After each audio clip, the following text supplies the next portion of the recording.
So today we're doing the radius arm, in particular the radius arm bushes. This is a really common MOT failure. I seem to remember doing at least 2 or 3 of these when I owned Minis originally. So we're going to take the whole radius arm off and change the bushes and bearing. Now the Haynes manual actually say this is a specialised job, that you can do it yourself, but you do need one special tool, and that is a adjustable reamer. And it needs to be an adjustable hand reamer. That's quite important that it's a hand reamer and not a machine reamer.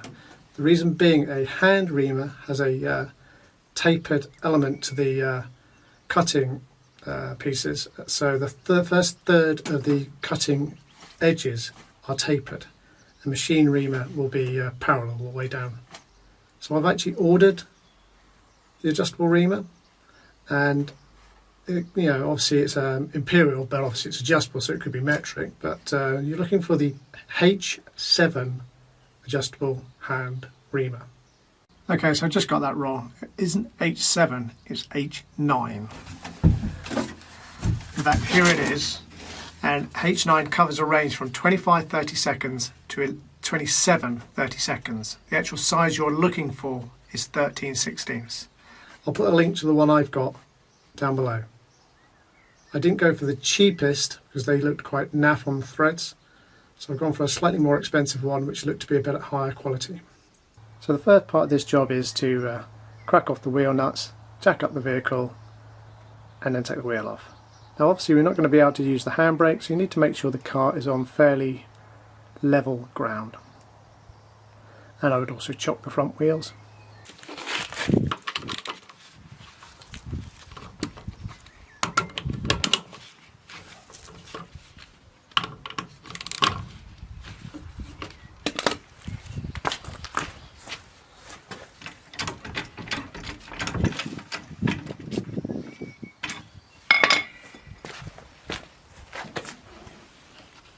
I would suggest if you've got a block of wood, you could put it under the car, because you shouldn't really work on a corner of the car without it being, well, you shouldn't really work on it when it's on a jack.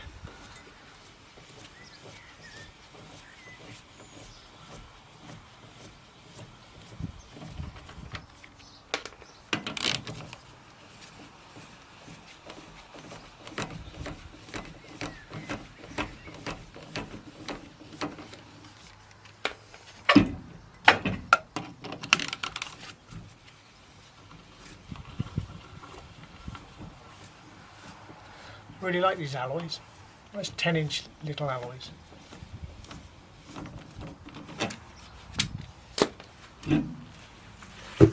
Okay, so that gives us a first look at the drum. Okay, so I did explain in one of the other videos I'm missing quite a lot of the braking components. In fact, I don't believe there's even any shoes in this drum. But you can see the flexi at the top and the copper pipe here. So one of the first jobs is to disconnect that and remove that flexi. This is actually the radius arm, for those who don't know. This is the shock absorber, we're going to have to remove that. The handbrake cable would come along the bottom here, through that quadrant there, to the lever. So you'd have to take the pin out of that and take the handbrake cable off as well. So one of the first jobs I'm going to do is take that off. Okay, so that nut should be 1/2 inch. That's coming out nicely. Sometimes you'll find the pipe will actually... Okay, so I have got some fluid coming out. Oh, that's it. And that's slightly bigger. Okay, so that is 9/16.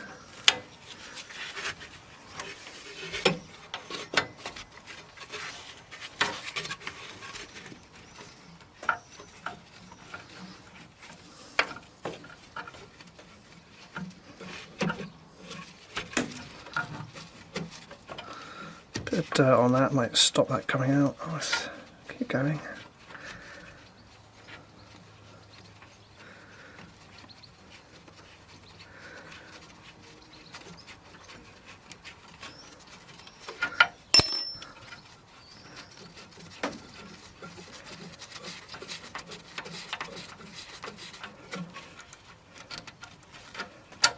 Okay, so that's out. We'll put that back on there and that back on there so we don't lose it.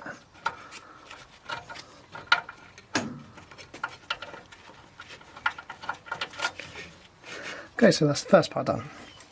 So now I've moved on to the handbrake. Now I was actually missing the handbrake cable, so I've temporarily put the new one back on so you can see what I'm doing.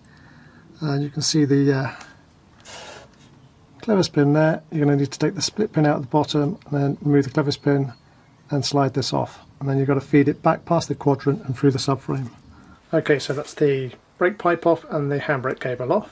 The next thing I think is probably wise to do is, and I'm showing you the other side which I've already removed, is you need to undo the inner nut. Now that nut there in the middle of the picture goes through the subframe, so you're going to need to undo that. Okay, so I'm actually under the car now. I've put a big block of wood just so I won't get trapped with the jack fail. So I'm just going to zoom in, and that bolt, or that nut you can see in the middle of the picture, is what we need to undo now. And it is 3/4 of an inch spanner.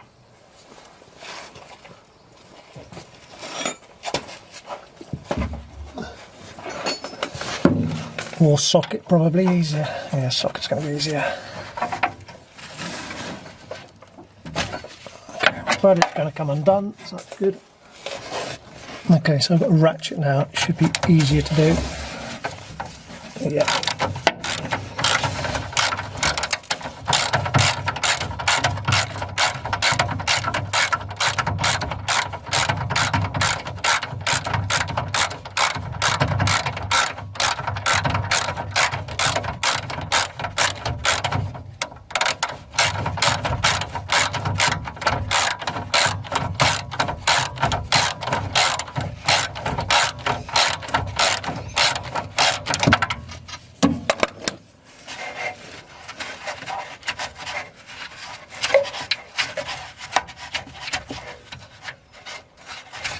Okay, so that's done.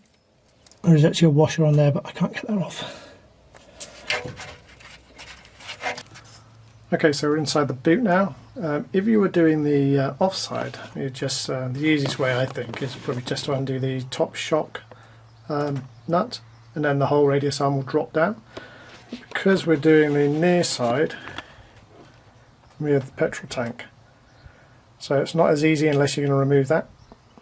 So for this side, what we're actually going to do is undo the lower shock nut, and then we're going to take the whole thing off and hopefully slide it off the shock absorber.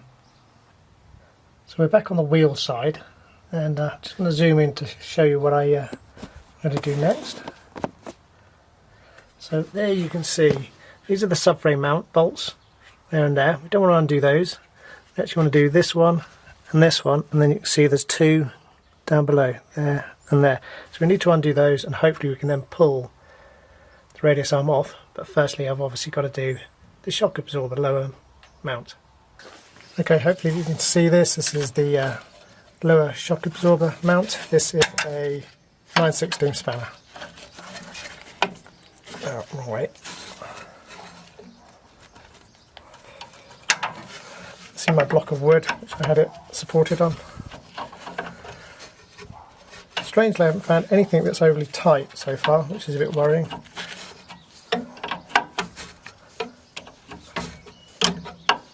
Supposedly this car hasn't been on the road for 16 years, and actually I have evidence to prove that. One of the tyres had actually failed, and the tyres look brand new. They've still got the knobbly bits on, and when I went to go and get the tyre repaired, it had actually rusted on the inside, and the chap told me it was 16 years old due to the code on the tyre. So it really hasn't been used on the road for 16 years. So there we go, that is undone. That will hopefully slide off when we get a chance to. Now this is going to be awkward, because I really want to do that top mount. Will that come fully off, I wonder? It might do. So I've managed to push the lower mount of the shock absorber off the bolt as much as I can, and hopefully when I undo the 4 nuts on the outer edge of the radius arm, I should be able to release that. That's 1/2 inch.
Okay, so that's all the bolts undone. So this is the dodgy bit.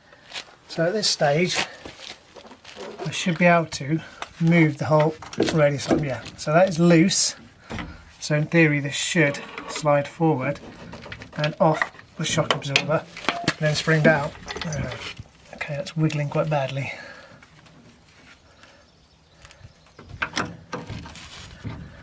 It is free there. How am I getting this off?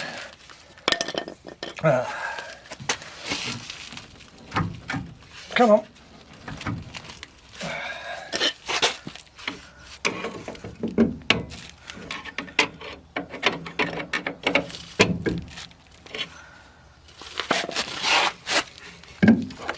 Okay, so I can just about push that up.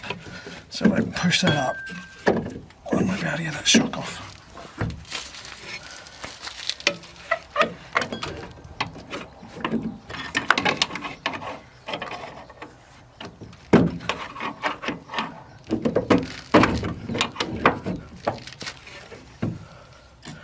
Nearly, but not quite. There it goes. Okay, so as I said, it did fall down. It's actually been held by the shock absorber. It's easier on the other side where you can undo the top mount.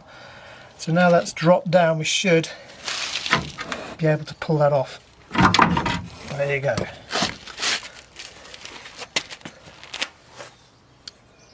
So that's the radius arm fully off. I will point out at this stage you can actually remove the suspension and trumpet. So I'm actually going to do that just to keep it out of the way.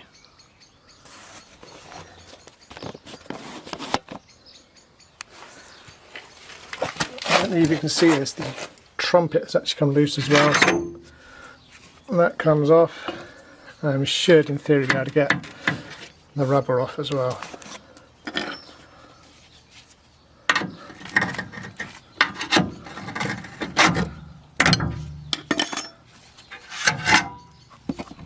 So there you go, that is the rubber cone which provides suspension. That's the trumpet that acts against this point down here which provides the suspension. Okay, we're going to call that the end of this video. That is the radius arm removed. I hope it's been of use to you, and if you've got any comments, please leave them below. I'm aiming these videos at somebody who's got no experience of doing mechanical work or working on cars. I mean, modern day cars, you just do not need to work on yourself. So this is aimed at quite a basic level. Make no apologies for that. That's what I'm going to do. So I hope you've enjoyed it. Like I say, leave comments down below. Thank you for watching.